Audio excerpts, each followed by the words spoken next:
السلام عليكم ورحمة الله وبركاته.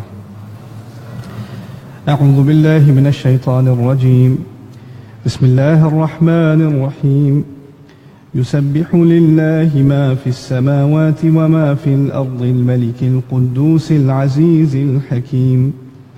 هو الذي بعث في الأميين رسولا منهم يتلو عليهم آياته ويزكيهم ويعلمهم الكتاب والحكمة وإن كانوا من قبل لفي ضلال مبين. وآخرين منهم لما يلحقوا بهم وهو العزيز الحكيم. رب اشرح لي صدري ويسر لي أمري واحلل عقدة من لساني يفقه قولي. فالحمد لله رب العالمين والصلاة والسلام على أشرف الأنبياء والمرسلين وعلى آله وصحبه ومن استنى بسنته إلى يوم الدين. اللهم اجعلنا منهم ومن الذين آمنوا وعملوا الصالحات وتواصوا بالحق وتواصوا بالصبر. آمين يا رب العالمين. ثم أما بعد. My intention this evening is to share with you some reminders for myself and for all of you from the Quran. And this has been a very difficult challenge for me to speak in front of you today. I first want to share with you why this was a difficult challenge.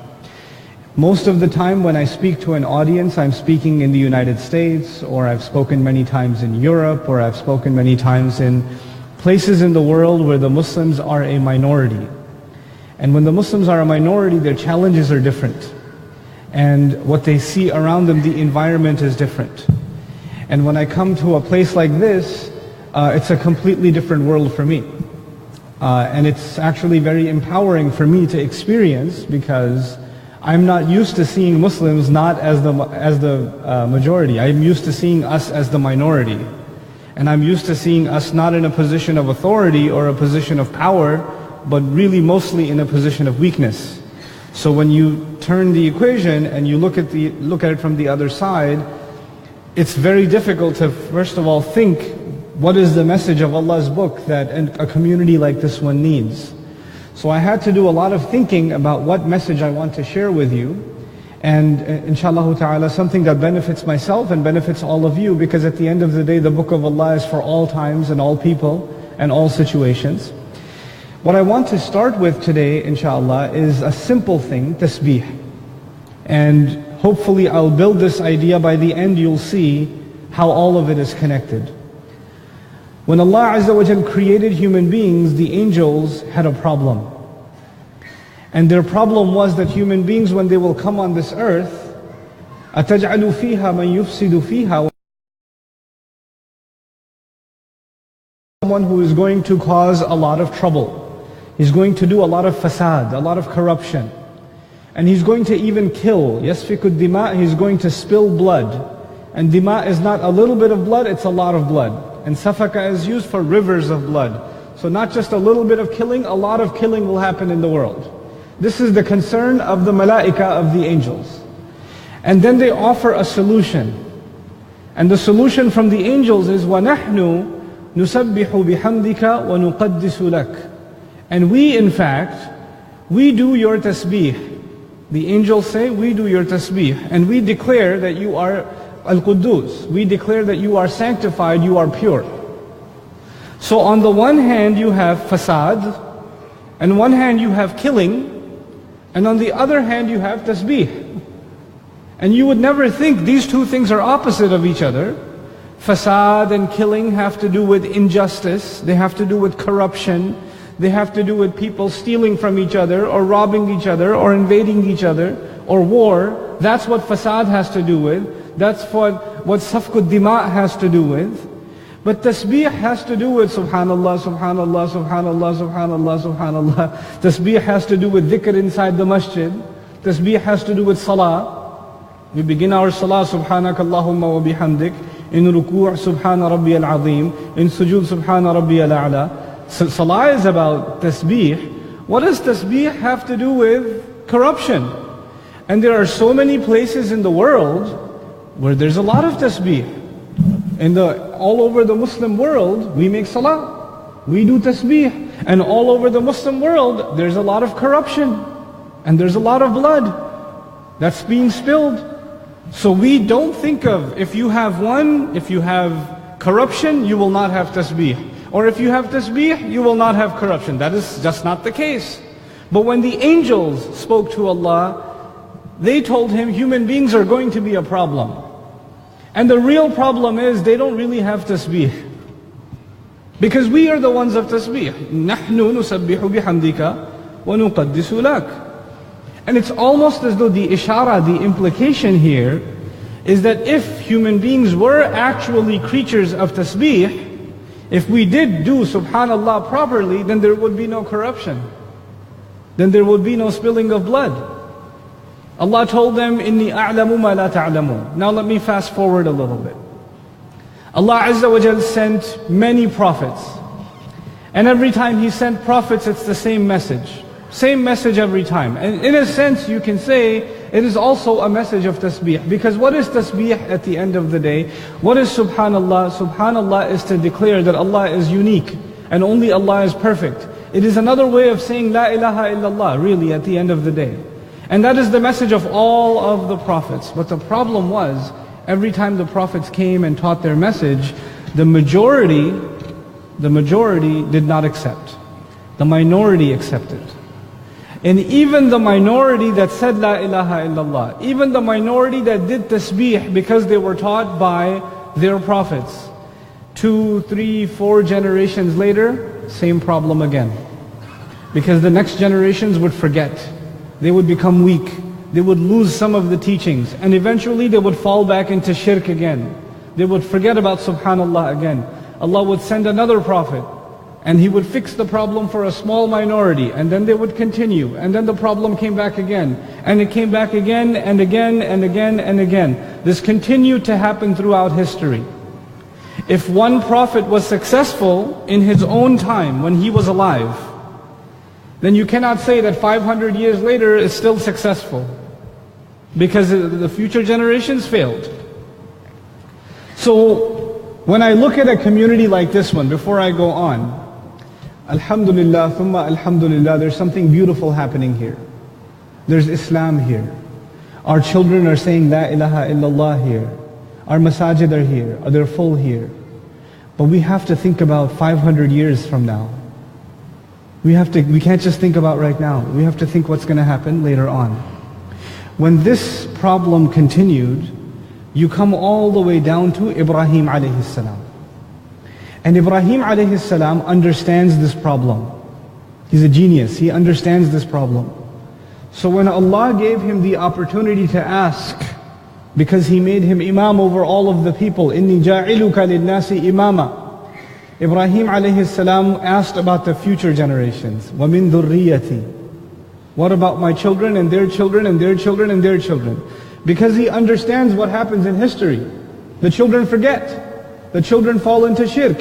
And Allah told him that even his children, most of them will forget. لَا يَنَالُ عَهْدِ الظَّالِمِينَ. My children, the promise, the guarantee does not go to them. Even your children, the promise, the guarantee does not extend to them.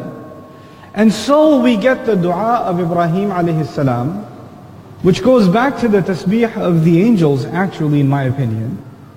The Dua'a of Ibrahim alayhi salam was, send them a messenger, وَابْعَثْ فِيهِمْ رَسُولًا مِّنْهُمْ, appoint, raise a messenger, sallallahu alayhi wasallam, among them, يَتْلُو عَلَيْهِمْ آيَاتِكَ وَيُعَلِّمُهُمُ الْكِتَابَ وَالْحِكْمَةَ وَيُزَكِّيهِمْ.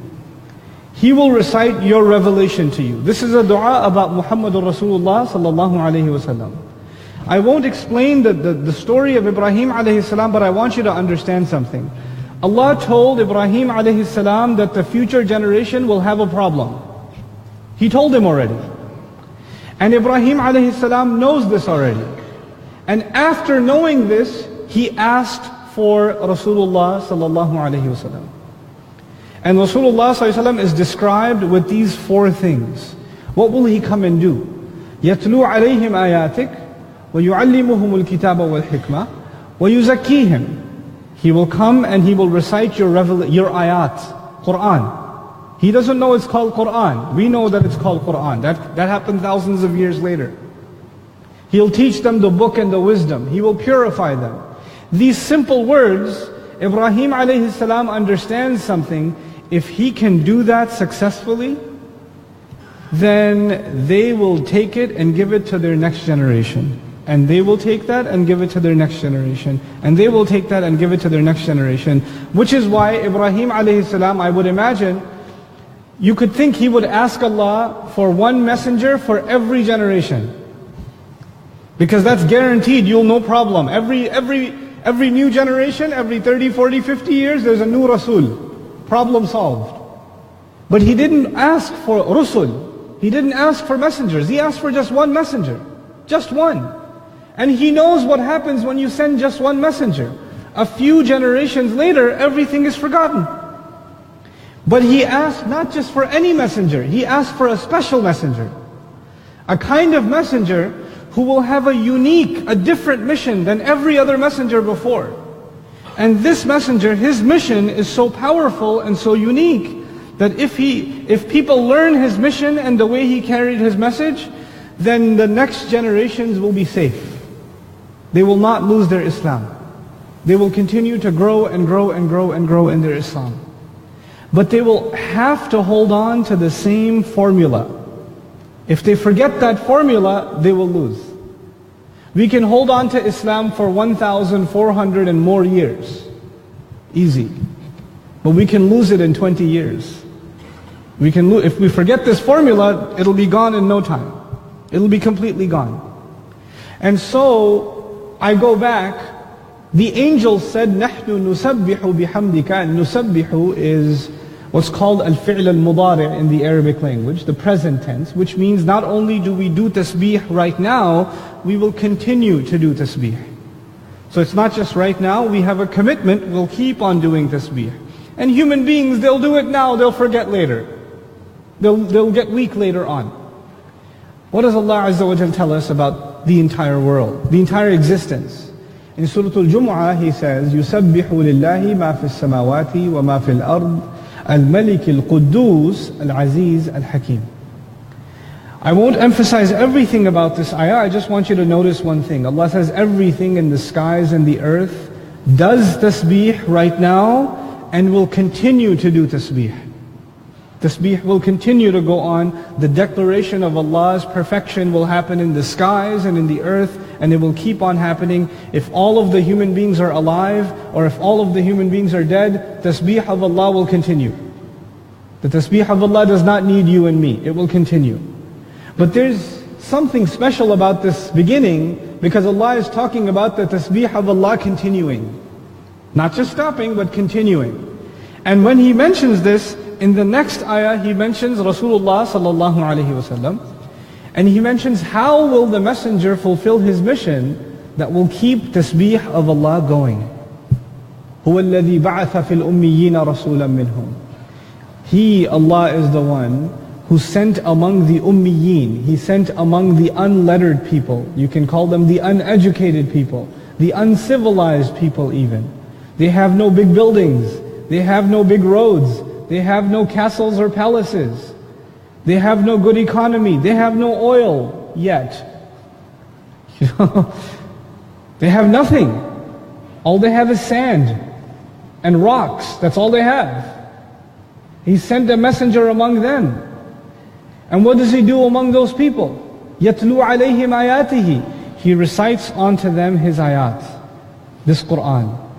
You know, today in the world you have universities, you have big cities, you have civilization, you have modern life. And then you had this desert and tents and mud homes. That's all you had.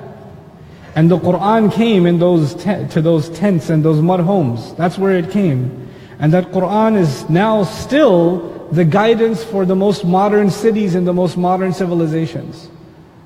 The newest of civilizations. This is the miracle of Allah Azza wa Jal. What started in the most uneducated place in the world is you could argue the most uneducated place in the world. Even next door to them is the Roman Empire and the Persian Empire, and those people have poetry, they have learning, they have philosophy, they have those things. For thousands of years they have those things.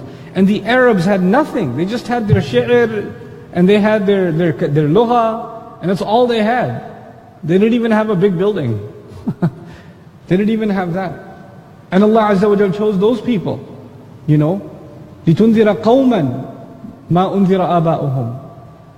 Allah describes, you came to warn some nation whose fathers weren't even warned. For at least other nations, they had prophets before and other prophets before and other prophets before. Since Ismail alayhi salam, the Arabs had nothing. But Allah changed those people because of this messenger sallallahu alayhi wasallam. And He brought a change. What I'm trying to say to you is this Qur'an and this change that the Prophet brought is enough to transform a society.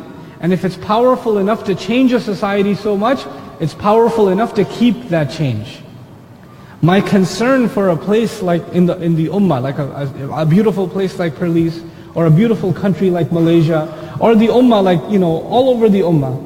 My concern is not only what is happening right now. How do we keep this Ummah? First of all, how do we restore this Ummah? And how do we keep it strong? The first step of it, according to Allah, that the Prophet did, that we must do, sallallahu alaihi wasallam, that we must do, is yatlu alayhim ayatihi. He would recite onto the people His ayat. We have to restore the connection with the ummah of the Qur'an. The ummah of Muhammad sallallahu alaihi wasallam has to feel a bond, a relationship with the Qur'an. So in every home, in every masjid, in every gathering of friends, somebody is reminding somebody of the ayat of Allah. يَتْلُو عَلَيْهِمْ آيَاتِهِ. And this is, you don't say, oh, I already know what Qur'an says. It's not like that. This Qur'an is different. It's not like any other book. Every time you remind, it does something inside you. It gives you a new life. It restores you.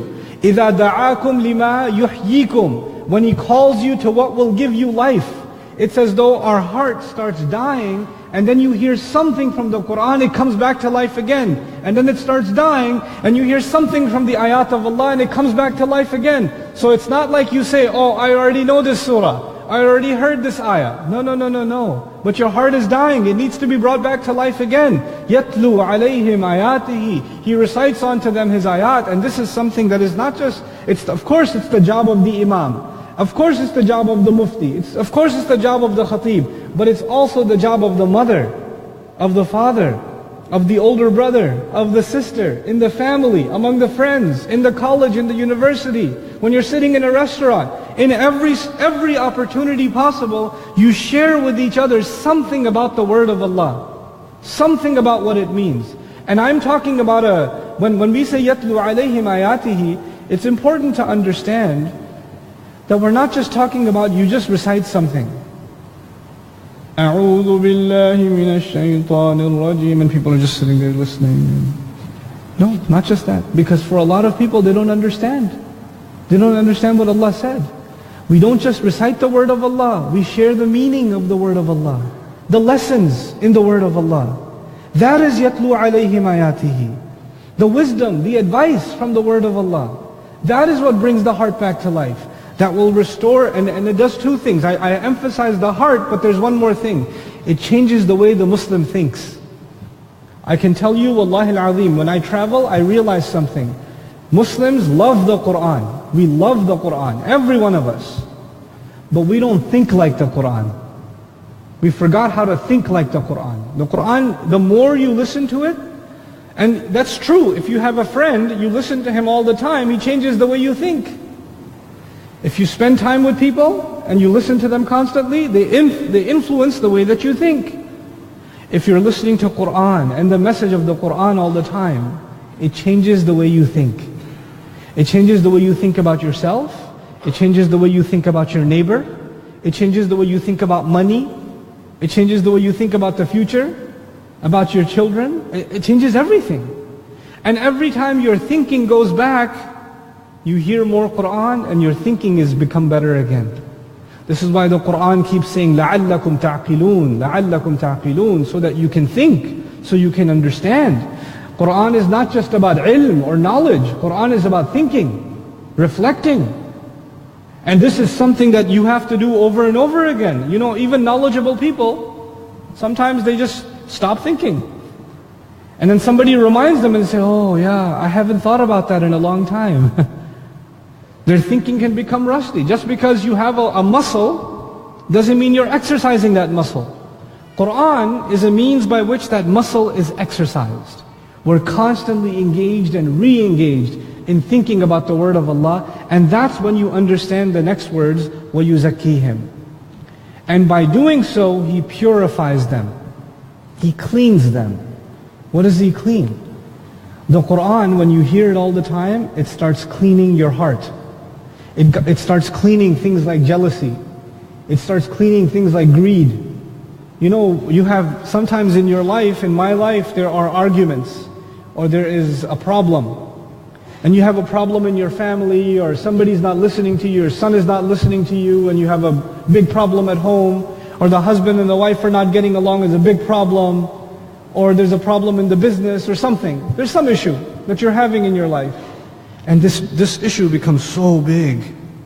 You're always thinking about it. You're going to sleep depressed thinking about it. You wake up thinking about it. You're talking to everybody in your family about it. It's always on your mind until you start hearing Quran more and more and more again. And what happens? You realize that big problem is actually a very small problem.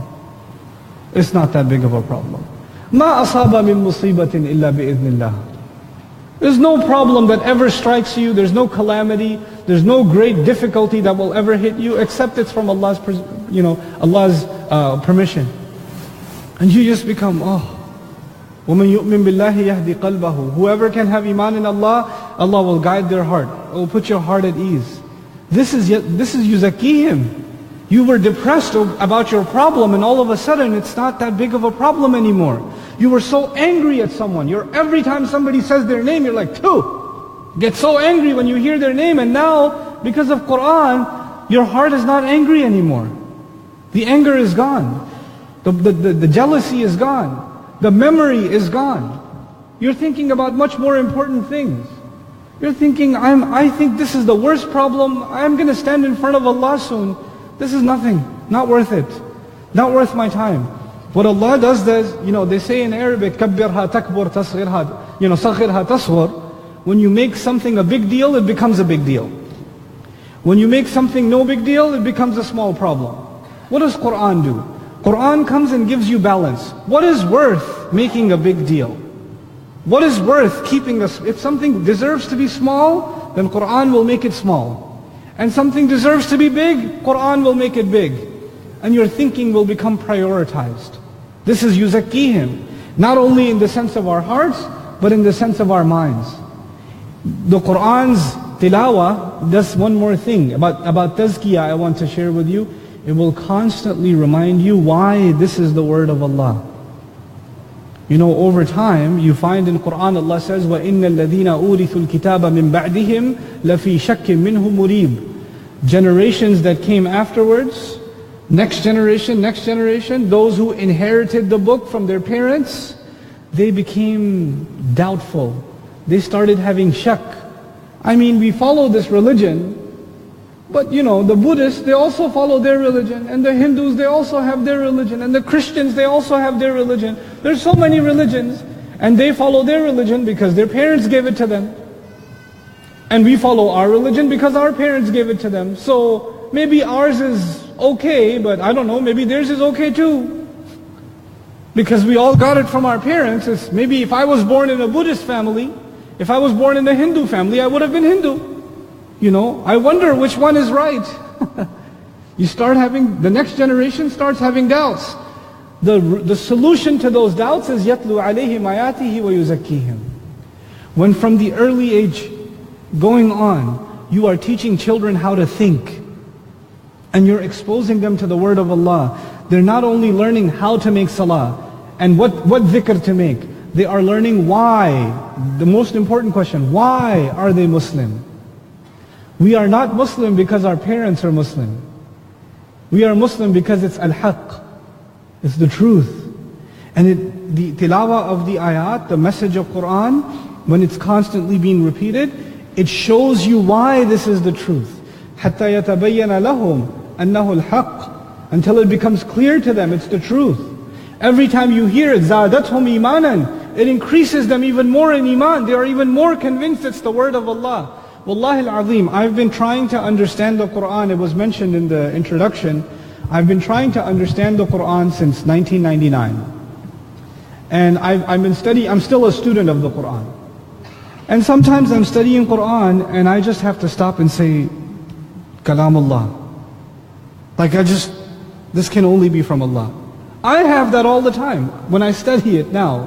Why? Because that's the promise of Allah. He will purify your thinking and refresh your iman and remove your doubts. And when you don't have this, when you don't do يَتْلُو عَلَيْهِمْ آيَاتِهِ وَيُزَكِّيهِمْ, كَمَا هِيَ السُنَّةِ لِلنَّبِي صلى الله عليه وسلم. Just like the legacy of the Prophet صلى الله عليه وسلم. If we don't do this, you know what happens? Then you get a new generation of Muslims, they have questions. I don't understand salah, what is the point? Why is it these 5 different salahs? And what's the point of zakat? I don't understand why we have halal, haram. What's the big deal? They start having doubts about everything. They start questioning everything. Nothing makes sense to them anymore. And you know when those questions come? When there's a distance between the ummah and the Quran. Then the questions come. And when the connection is there, then the questions are answered in the best way by Allah Himself. So you never even feel the need to ask the question because it's been convincingly answered before you even ask the question. يَتْلُو عَلَيْهِمْ آيَاتِهِ وَيُزَكِّيهِمْ.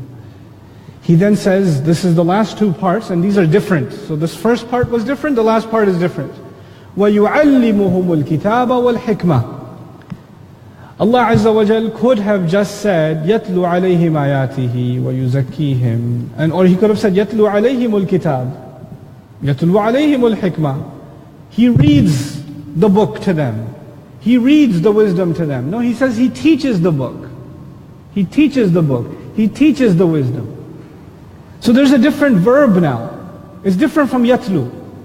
So first I'd like to help you understand the difference between yatlu in the beginning and yu'allimuhum. Now, yatlu alayhim suggests there's a public audience. And you just recite to them. You make things easy for them to understand. Some of them are students, some of them are not students. Some of them can only listen for 2 minutes, some of them can listen for 2 hours, no difference. It's open-ended invitation. This is what the Rasul of Allah did, sallallahu alayhi wasallam, even for the Quraysh. They're not students, they're not there to learn, but even on them, yatlu alayhim ayatihi. Even on them.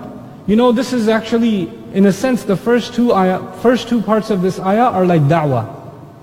They're like da'wah. Because da'wah, somebody will listen and somebody will not listen, but doesn't matter, you try to give anyway.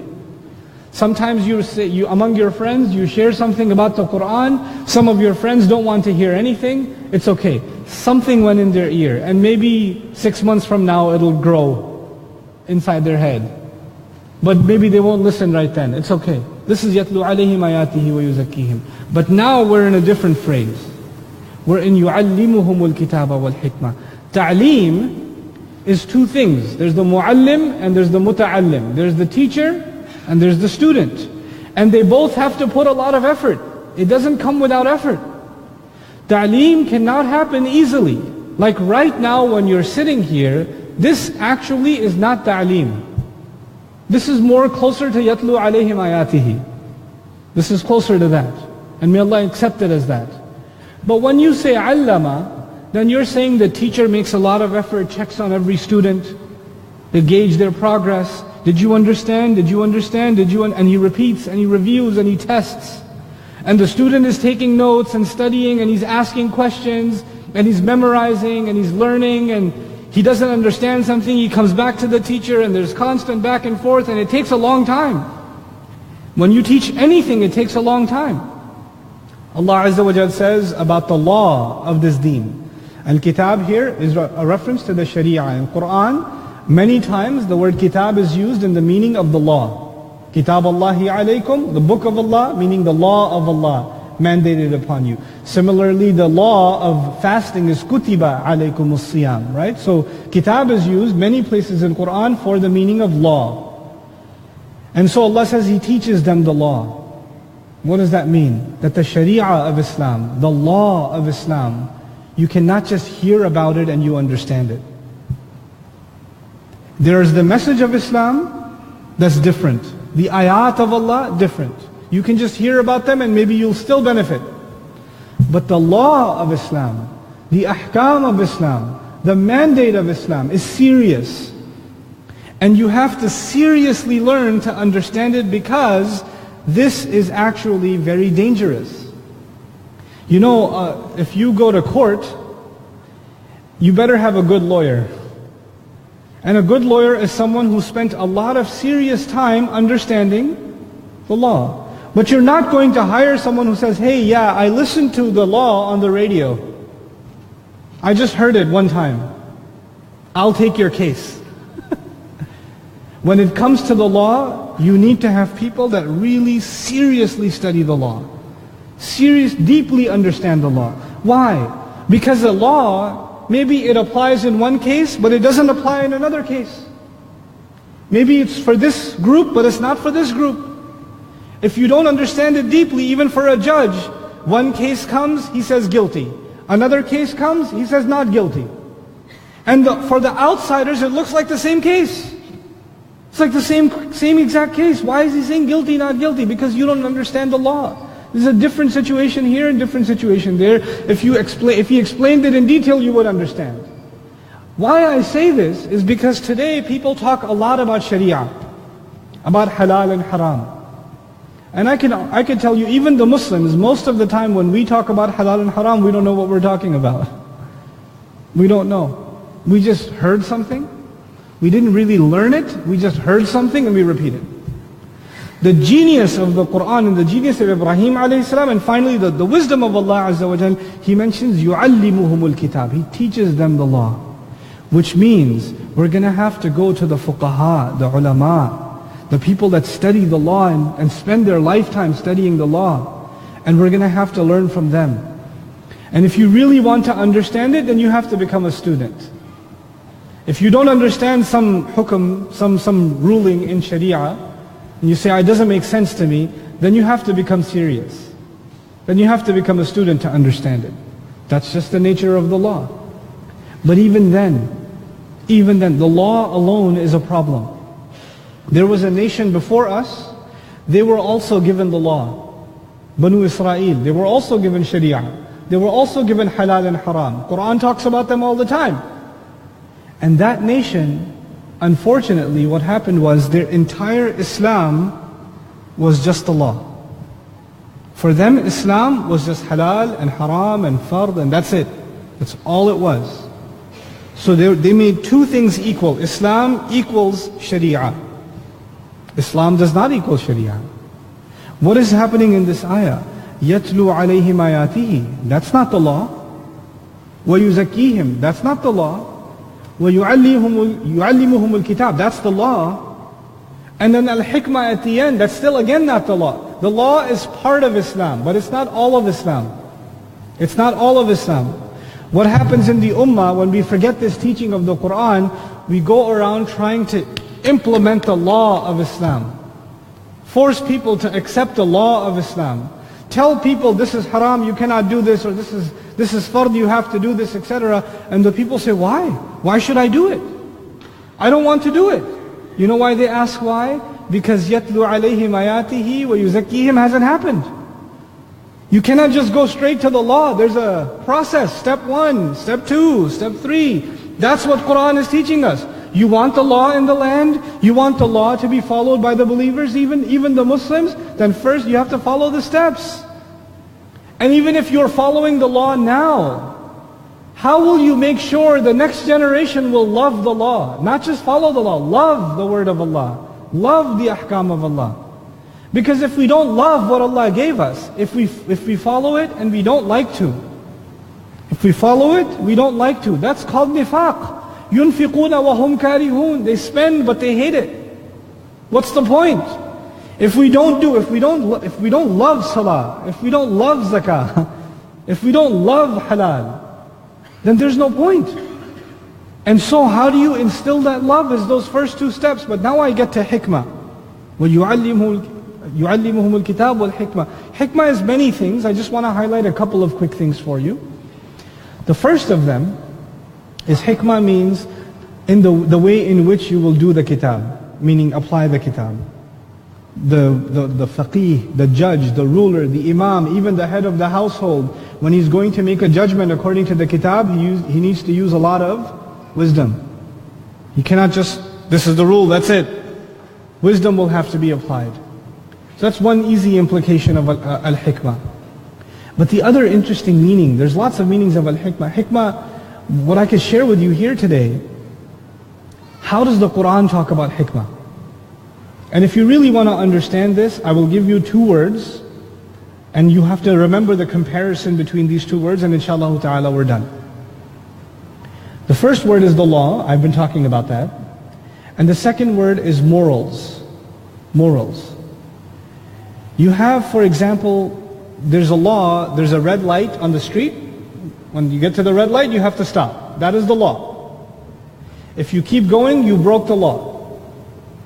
The law is basically yes or no, black or white, halal or haram. It's very clear. And when you break the law, there is punishment. That's the nature of a law.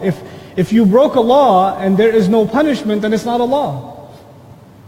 You see, if the red light, you stop there, and you keep going, and nobody says anything, the policeman says, okay, but next time, okay, just be nice next time. Or it says on the side, please stop here if you're a nice person. But if you don't stop here, shame on you, but there is no police. Nobody will stop. Because a law is not respected until there is what? Some kind of authority. That's the nature of the law. But morals are different. Hikmah is different. Hikmah is, for example, in Quran, وَلَا تَمْشِي فِي الْأَرْضِ مَرَحًا. Don't walk on the earth with pride. Don't walk with pride. That's not a law. I can't walk a certain way and the police comes, hey, walking with pride. Here's fine. You can't do that. That's not a law. It's a moral. Allah says, وَبِالْوَالِدَيْنِ إِحْسَانًا. Be the best you can be to your parents. So you came and you said salam to your parents and the police officer says, you should have said better salam. Wa rahmatullahi wa barakatuh. Ihsanan. Here's another fine, 50 ringgit. That's not a law. It's a moral teaching.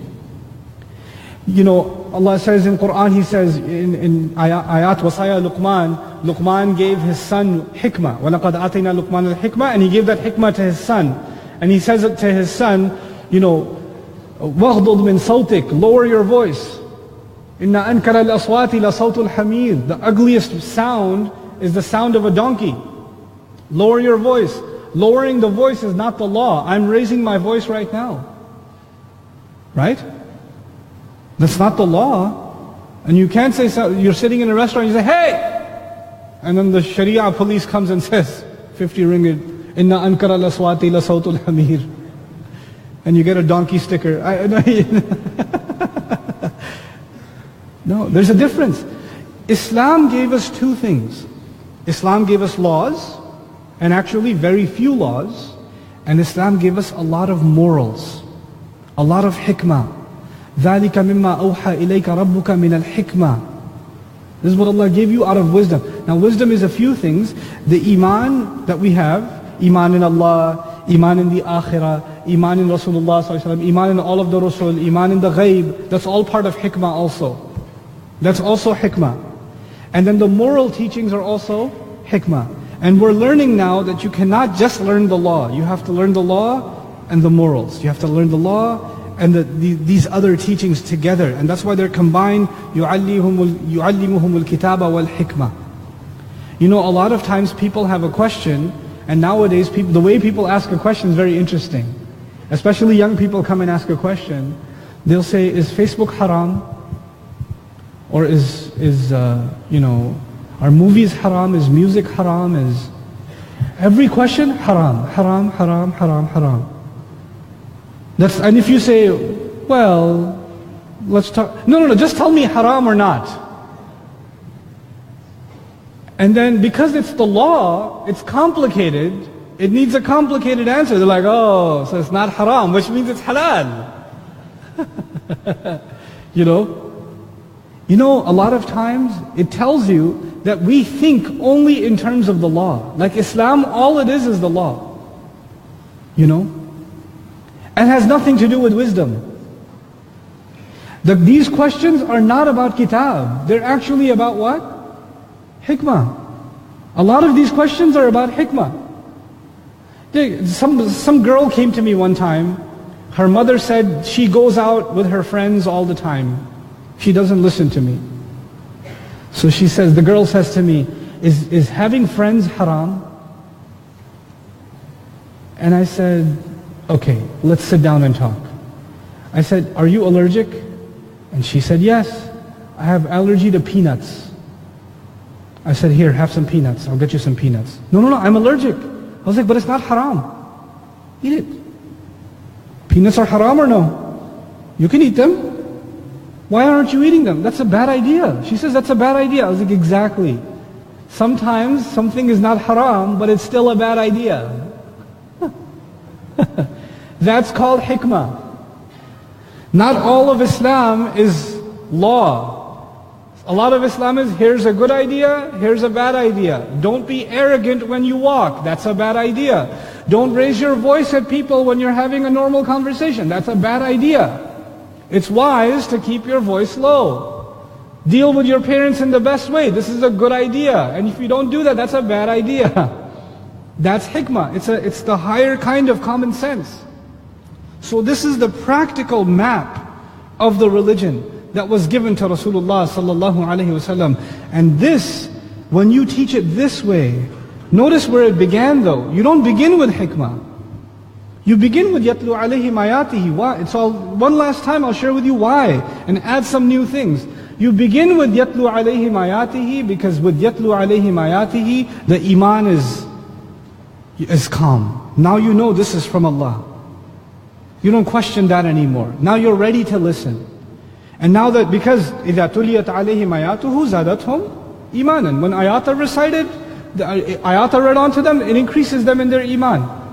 When that happens, now they're ready to become more and more purified. وَيُزَكِّيهِمْ. Now it's time to teach the law. And by the way, the alim will learn the law at this level. But the child will have to be taught the law at this level. Whatever they need. Our children, they need to learn the law regarding how to pray, how to eat, how to purify themselves. They need to learn that part of the law. The alim has to learn the law of mu'amalat even, how to do the judgment between the people, how to do the qada between people. They have to learn the law at a different level. Not everybody has to become a faqih. So there's a minimal amount of law that you need, that I need, that we have to learn. And then there's higher and higher and higher levels. But hikmah is for everybody, and even hikmah is at different levels, right? The hikmah for a child is something else, like Luqman gave advice to his son. The hikmah for the elders is something else. Hikmah for the elders is how do we talk to our young people. We need hikmah in how we talk to our young people, you know. And so this beautiful map of religion has been given to us. When I thought about this place, and it was shared in the video before, I'm so grateful that I got to fulfill that ambition. And my team is also so grateful. We came here and we went on the bike run with Tuanku, and so honored to be a part of that, and so very grateful to really partake in that act of ibadah that we did. I was telling the group earlier, all over the world I get to see aqimus salah, and here I came, I got to see atuz zakah. You know, it's just a beautiful thing to be able to live and see. And may Allah bless the ummah, and especially the people here for what's happening here. What I thought about was, again, what's going to happen 300 years from now, 500 years from now? And how are we going to make this the strongest part of the ummah? We can do that only if we create a culture where Qur'an is being taught and learned in every circle. Every circle, every family, every masjid, every women's circle, there's some halaqah of Qur'an, there's some halaqah of tafsir, there's some circle where people are going yatadarasuna bainahum. They're sitting among each other and they're just studying the book of Allah.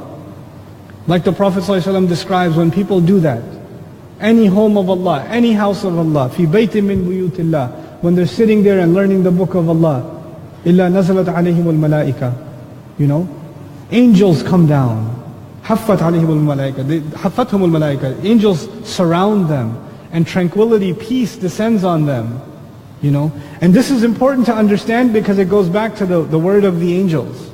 The angels said that they will spill blood and do corruption, and we do tasbih. We do tasbih. And here we are, the best of all tasbih is the Quran. سَبِّحِ اسْمَ رَبِّكَ الْأَعْلَى فَسَبِّحْ بِاسْمِ رَبِّكَ الْعَظِيمِ. The best, subhanallah, the best tasbih is the word of Allah. And when we do that, peace comes on us. And when you have sakina, you cannot have fasad. When you have sakina, you cannot have safkud dima.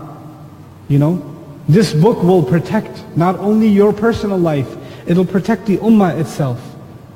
I tell people, a lot of times, you know, when you have a problem, people do ruqyah and they recite Quran. I argue that ruqyah is truly effective when you recite Quran with understanding. It's truly effective when you recite Quran and you understand what Allah is saying. That's when it protects you. That's when it offers that protection. And may Allah Azza wa Jal make this Quran, like Allah says about it, لا مبدل لكلماته ولن تجد من دونه ملتحدا. About the kitab he says, وَاتْلُ مَا أُوحِيَ إِلَيْكَ مِنْ كِتَابِ رَبِّكَ لا مبدل لكلماته ولن تجد من دونه يعني من دون الكتاب ملتحدا. You will not find any protection, anywhere to hide, anywhere to stay safe other than the kitab of Allah, other than the book of Allah. So what will keep this ummah safe is this formula given by Rasulullah sallallahu alaihi wasallam, and that formula is one of really injecting the message and the reflection and the understanding of the Quran deep inside the hearts and the minds of this ummah. May Allah Azza wa Jal make the state of Perlis and the people here a model of that and an example of that for others to follow. And may Allah Azza wa Jal make the ummah all over once again deeply reconnected with the book of Allah. بارك الله لي ولكم في القرآن الحكيم ونفعني وإياكم بالآيات والذكر الحكيم.